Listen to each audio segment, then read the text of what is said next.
A gente, aula passada, vimos como fazer o dimensionamento da viga considerando a sua resistência. Existe também uma verificação com relação a cargas de serviço, que envolve aí as deslocamentos da viga. Quando uma viga está sujeita a um carregamento qualquer, ela vai ter uma deformação. Essa deformação implica num deslocamento, principalmente no meio do vão da viga. Nós chamamos de deflexão, esse deslocamento do vão na parte central da viga.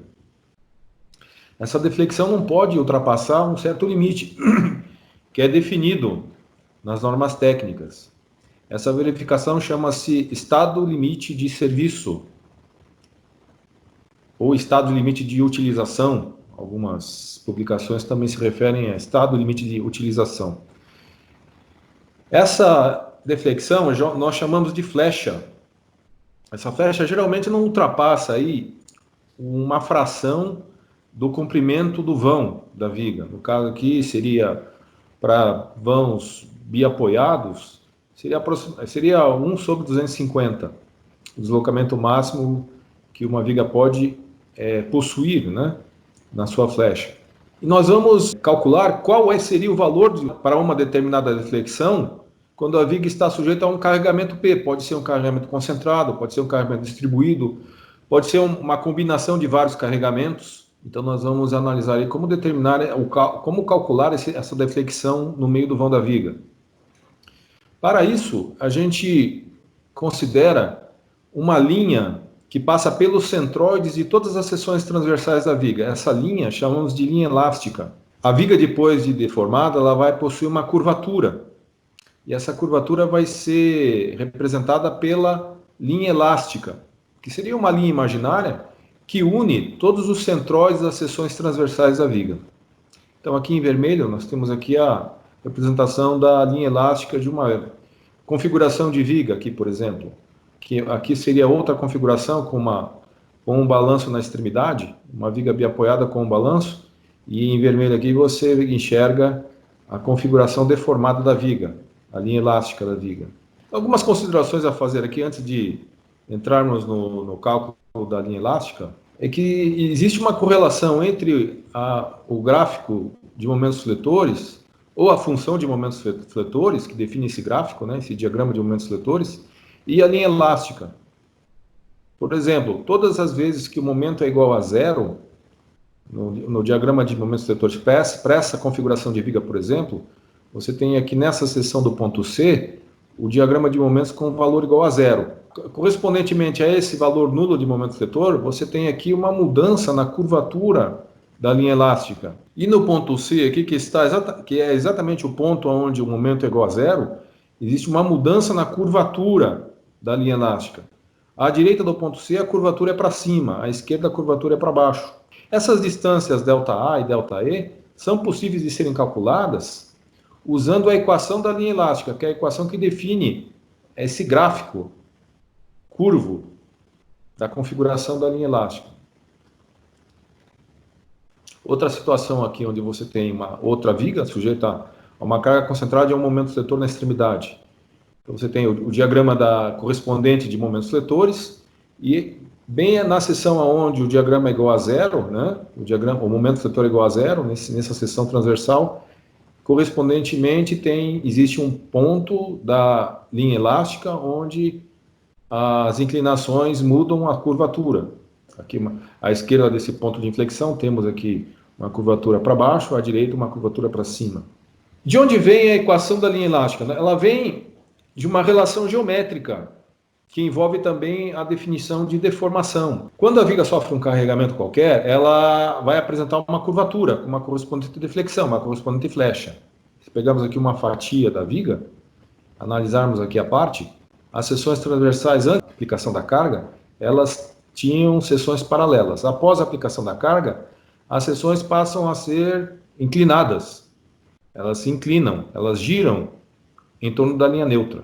Esse é o efeito do momento fletor.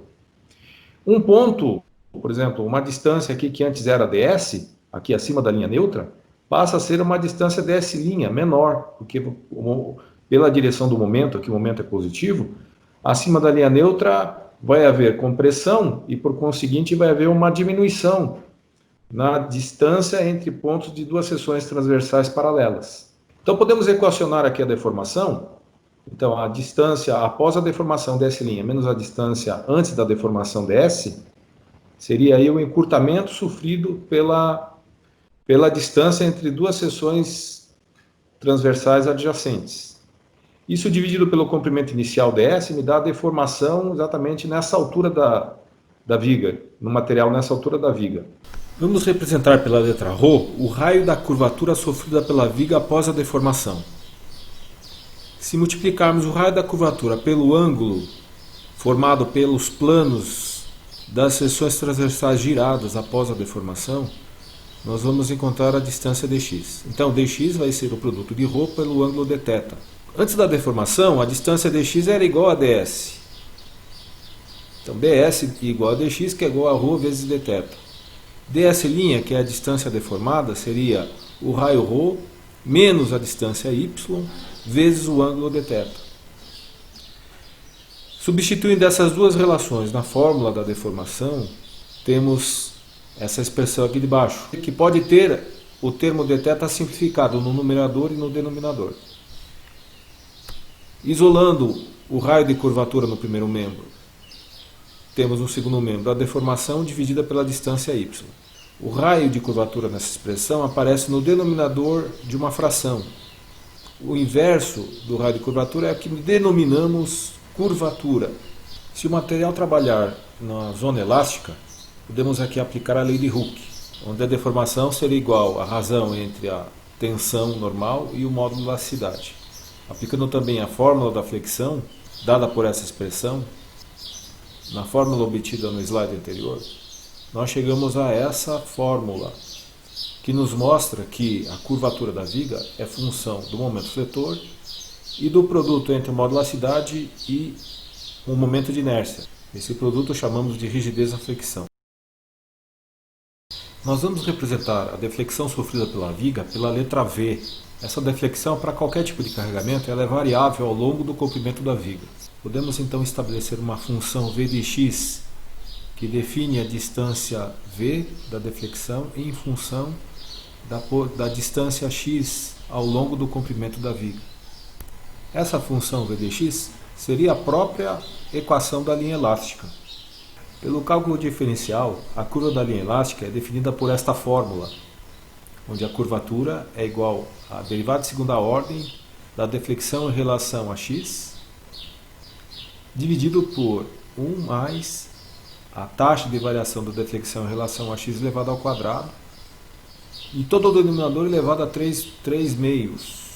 A taxa de variação de v em relação a x é a inclinação da linha elástica, isto é a inclinação de uma reta que tangencia a curvatura da linha elástica em qualquer ponto ao longo do comprimento da viga. Como essa inclinação é muito pequena, ela pode ser considerada desprezível, principalmente se ela for elevada ao quadrado, como mostra aqui nesta fórmula. Então, se a derivada de v dx for próxima de zero, sobra somente aqui dentro do colchetes o valor unitário, e a forma da linha elástica fica simplificada e representada apenas pelo numerador, que seria a derivada de segunda ordem de v em relação a x. Desta forma, a equação que nós vamos utilizar para determinar a equação da linha elástica de qualquer viga é essa que está em destaque aqui dentro desse quadrado, desta moldura. Então temos aqui uma equação diferencial de segunda ordem, onde a derivada de segunda ordem da deflexão em relação a x é igual ao momento dividido pelo produto do módulo elasticidade pelo momento de inércia. Para encontrarmos uma função v de x das deflexões ao longo do comprimento de uma viga, nós teríamos que integrar essa equação duas vezes. E é o trabalho que é feito para determinar a equação da linha elástica. Pode-se também determinar a equação da linha elástica através da força cortante ou da carga distribuída, considerando que a força cortante é a taxa de variação do momento fletor e o carregamento distribuído, a taxa de variação da força cortante. Pode-se então encontrar a equação da linha elástica em função da força cortante ou também em função do carregamento distribuído. Então temos aí três alternativas para determinar a equação da linha elástica, em função do carregamento distribuído, que seria uma derivada de quarta ordem, em função da força cortante, que seria uma derivada de terceira ordem, ou em função do momento fletor, que é uma derivada de segunda ordem. A forma mais simples de determinar a equação da linha elástica é usando as funções de momento fletor, que implica em uma dupla derivação da equação da linha elástica. É usada uma convenção de sinal positivo para as deflexões. As deflexões com sinal positivo acontecem para cima. As deflexões com sinal negativo aconteceriam para baixo. A equação da linha elástica é uma equação diferencial. Para obter a função de deflexões, é necessária a integração dessa equação diferencial. No processo de integração, são obtidas constantes de integração. Essas constantes de integração são valores indeterminados. Para se determinar o valor dessas constantes de integração, usam-se condições de contorno. As principais condições de contorno que podemos destacar aqui são as que acontecem sobre os apoios. Por exemplo, um apoio fixo, nós teremos sempre deflexão igual a zero, porque o apoio restringe o deslocamento vertical da viga. Outra condição de contorno importante, também muito usada, é quando se tem um apoio tipo engastado. No apoio tipo engastado, além do deslocamento vertical e horizontal serem impedidos, existe também o impedimento da rotação da viga. Então temos duas condições de contorno. O deslocamento é igual a zero e a inclinação da viga também é igual a zero.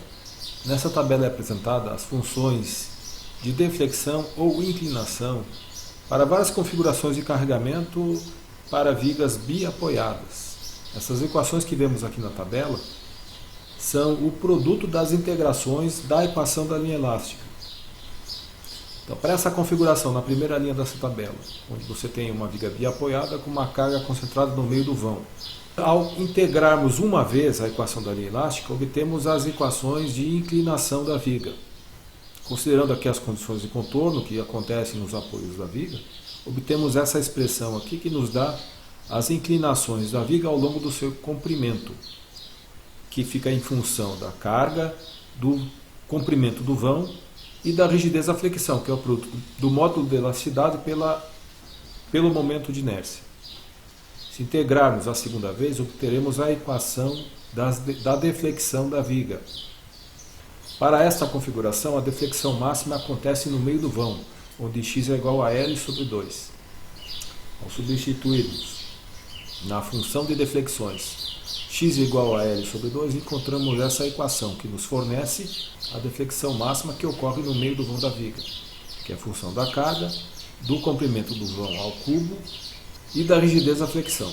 Temos diferentes configurações de viga e carregamento apresentados, e para cada uma delas observamos diferentes equações de inclinação e deflexão. As configurações mais utilizadas na engenharia são aquelas onde temos cargas concentradas aplicadas na viga ou cargas distribuídas ao longo do seu comprimento. Podemos destacar aqui a equação da deflexão máxima para uma viga biapoiada com carregamento distribuído, que seria igual a 5 vezes o valor do carregamento distribuído vezes a distância do vão elevado à quarta, dividido por 384 vezes a rigidez da flexão. Outra equação de deflexão bastante utilizada também é para o caso de uma viga biapoiada com uma carga concentrada no meio do vão, que vai ser igual a menos PL ao cubo sobre 48i. As inclinações seriam o ângulo formado pela linha elástica e a direção horizontal. No caso de uma viga biapoiada, esse ângulo vai ser máximo nos apoios. Nessa tabela são apresentadas as equações de inclinação e deflexão para vigas em balanço com apoio em engaste. Então temos várias configurações de vigas em balanço com cargas concentrada na extremidade do balanço, no meio do vão, carga distribuída ao longo de todo o comprimento, momento aplicado na extremidade do balanço, carga distribuída aplicada até a metade do vão ou carga distribuída variável. Para cada uma dessas configurações de carregamento em vigas em balanço, temos aí diferentes equações de inclinação e deflexão. Para calcular as deflexões ou inclinações ao longo do comprimento de uma viga, nós vamos escolher, dentre as condições apresentadas na tabela, qual poderia ser associada às mesmas condições de carregamento e apoios observadas na viga.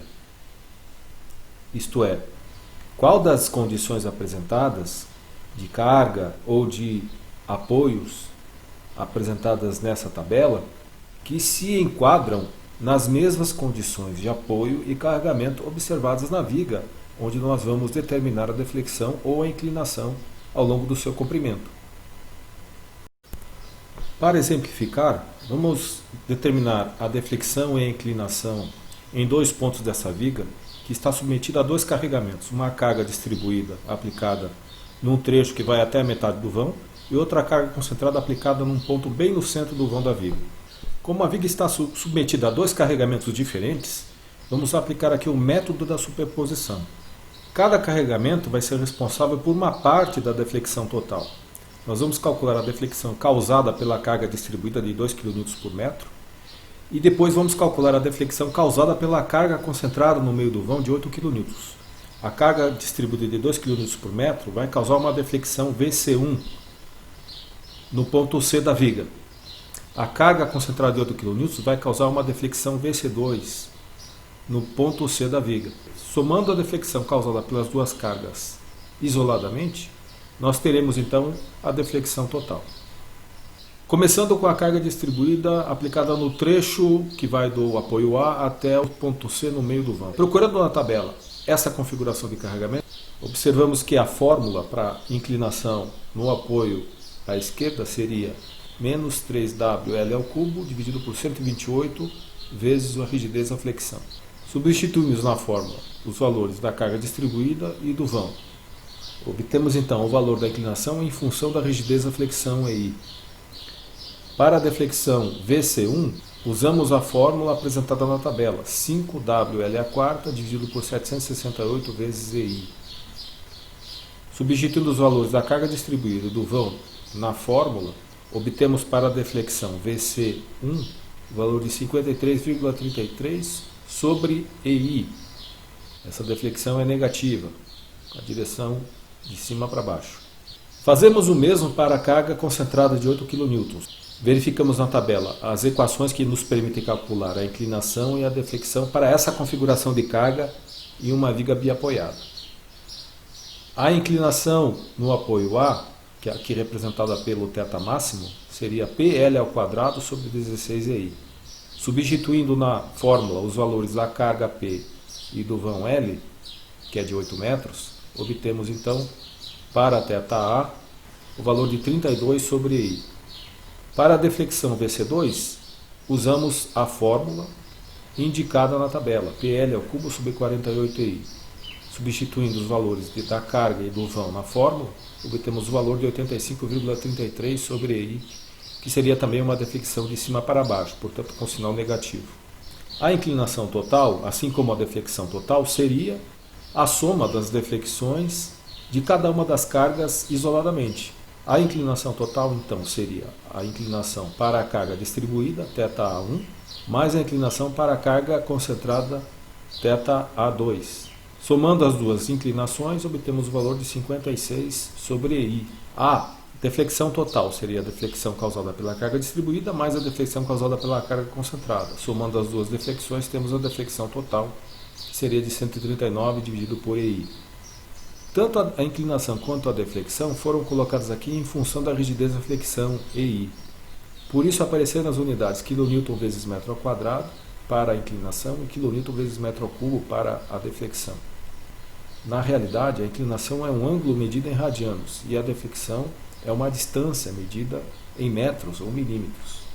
Deste modo, se substituirmos os valores do módulo de elasticidade e do momento de inércia com as suas correspondentes unidades, nós vamos obter aí o ângulo em radianos e a deflexão em metros.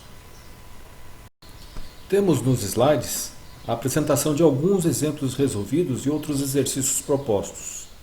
Estarei deixando esses slides da apresentação lá na área do AVA, juntamente com o link deste vídeo. Esse é um dos temas que vai abranger a terceira VA. Bons estudos, qualquer dúvida fico à disposição. Até breve.